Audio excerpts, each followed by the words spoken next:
और मैं आपको वायदा करके जा रहा हूँ, अगर दिल्ली में मेरी सरकार बन गई तो 11 तारीख के बाद केवल 1 महीने का समय मुझे दे देना। मेरी लोकसभा में जितनी मस्जिद सरकारी जमीन पर बनी है, 1 महीने के अंदर अंदर 1 मस्जिद आपको नहीं छोड़ेगा। देश के गद्दारों को,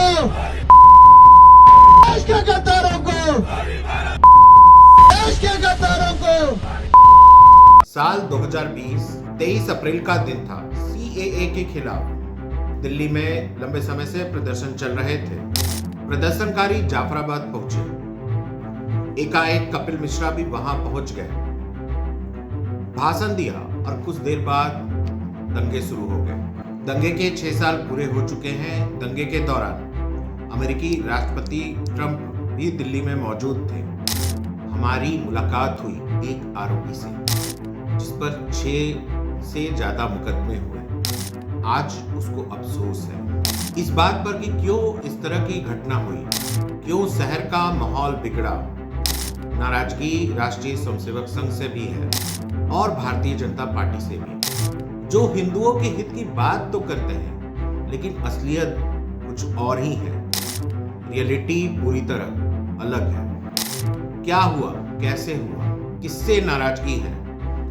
जब हमारी टीम दिल्ली दंगों के एक आरोपी दीपक तोमर से मिली तो उनकी कहानी सुनने लायक थी। जानते हैं दीपक तोमर की व्यथा। दीपक तोमर नाम है। घटना कितना भी मुकदमे हैं अभी? मेरे पे 7 मुकदमे हैं, जिसमें से 1 बरी हो गया। 6 मुकदमे भी चल रहे हैं। ना तो हम काम कर पा रहे हैं और 10 से 15 दिन हम कोर्ट में जाते हैं। बड़ी परेशानियां हैं, फैमिली को परेशानियां हैं, हमें परेशानियां हैं, कहीं काम नहीं कर पा रहे ढंग से। इसकी जानकारी आपको कैसे मिली कि आपको आरोपी बना दिया गया? इस बात की आपको जानकारी कैसे मिली? मुझे तो पुलिस वाले घर से लेके गए थे मेरे। मैं अपनी दुकान में बैठा हुआ था। अपनी मेरी दुकान थी, उसकी क्या नाम है, चाइनीज़ फास्ट फूड की। तो रात के समय 8 साढ़े 8 बजे पुलिस वाले घर पे आते हैं मेरे। वो मेरे को घर से बुला के लेके कि आपको वीडियो दिखानी है, और वहाँ ले जाके मेरे को मुकदमे लगा दिया। किससे नाराजगी? नाराजगी तो प्रशासन से ही है। प्रशासन ने झूठा मुकदमे लगाया हमारे को। और किसने सपोर्ट किया, साथ दिया? किसी ने साथ नहीं, राष्ट्रीय स्वयंसेवक संघ, किसी ने भी साथ बजरंग नहीं दिया, किसी ने साथ आपको नहीं शिकायत है भारतीय जनता पार्टी और राष्ट्रीय हाँ, स्वयंसेवक शिकायत संघ है। से? क्या शिकायत है? भारतीय जनता पार्टी से भी शिकायत है, सबसे शिकायत है कि ऐसे दंगे नहीं होने चाहिए थे। ये शिकायत है। और किसी तरह का लीगल सपोर्ट मिला आपको? कोई सपोर्ट नहीं मिला। कोई किसी भी संगठन नहीं, से? किसी संगठन से कुछ नहीं। क्या पारिवारिक स्थिति अभी किस तरह की है आपकी? हमारी जो स्थिति ठीक संघर्ष- नहीं है, संघर्षपूर्ण। संघर्ष कर रहे हैं। कहीं भी नौकरी भी नहीं दे सकते? हाँ, कोई हैं नौकरी आपको? देता ही नहीं हमें। उनका कहना है कि उन्हें किसी भी तरह की मदद नहीं मिली, भूखे मरते रहे। राष्ट्रवादी संगठन होने का दावा करने वाले और उससे जुड़े लोगों ने कहीं से कोई भी कानूनी या आर्थिक मदद नहीं की। मुसलमान इस्लाम का मानने वाला कुछ भी करता है तो वो उसको रिलीजन की ओढ़नी को उड़ाकर करता है। दिल्ली के दंगे में भी यही हो रहा था। तभी तो उसकी छत के ऊपर से इतना कुछ मटेरियल मिल गया। उसकी तैयारी कर रहा था वो। ऐसा नहीं था कि वो सडन हो गया। हिंदू समाज को लगता है सडन हो गया, पर सडन नहीं हुआ। वहां पर जो पेट्रोल भर करके गाड़ी उसके रखना, बोतलों में रखना, मिट्टी का तेल भर के बोतलों में रखना, पत्थर रखने, सड़कों को खराब कर देना, लोग भाग ना पाए।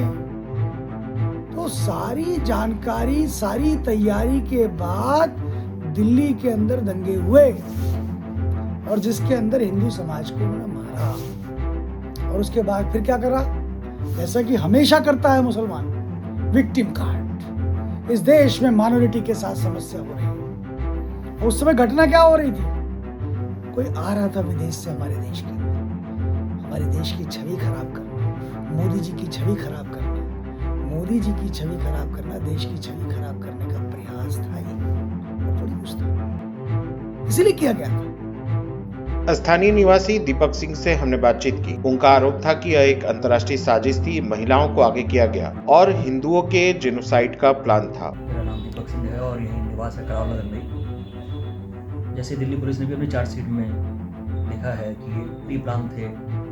एक देश की जो बहुसंख्यक आबादी है उसके खिलाफ एक नैरेटिव सेट करा जाए तो उसके खिलाफ बहुत बड़ा एक मतलब उनकी जेनोसाइड करने का प्रोग्राम था बहुत बड़े स्तर पर। सच अक्सर शोर में दब जाता है, लेकिन सवाल कभी खत्म नहीं होते।